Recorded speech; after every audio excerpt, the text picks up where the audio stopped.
الزيت، الفول، الرز، اللبن، السكر والمكرونه والجبنه البيضاء. خلي بالك ان صدر بيها قرار في 2023 باعتبارها سلع استراتيجيه. طب يعني ايه سلع استراتيجيه؟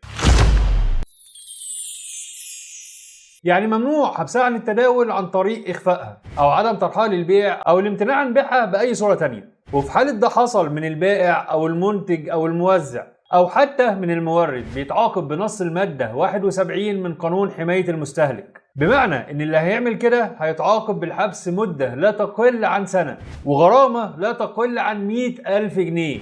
خراب بيتك يا أرمط. ولا تتجاوز 2 مليون جنيه أو ما يعادل قيمة البضاعة محل الجريمة. أيهما أكبر؟ يعني لو البضاعة محل الجريمة أكتر من 2 مليون جنيه كمان الغرامة تبقى أكتر من 2 مليون جنيه كمان. عملت كده وخدت عقوبتك، رجعت تاني لنفس الفعل، يبقى في حالة رجوعك للجريمة العقوبة بتتضاعف.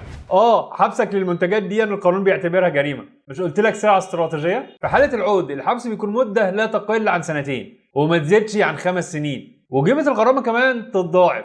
بس كده خلصنا؟ لا، لسه في كمان. بعد ما تاخد لكشة العقوبات دي كلها بيتم مصادرة السلعة محل المخالفة، وبيلتزم اللي صادر ضده الحكم بنشر الحكم في جريدتين يوميتين واسعتين الانتشار، مش في أي جرايد رسمية وخلاص. والكلام ده بيكون على نفقة المحكوم عليه.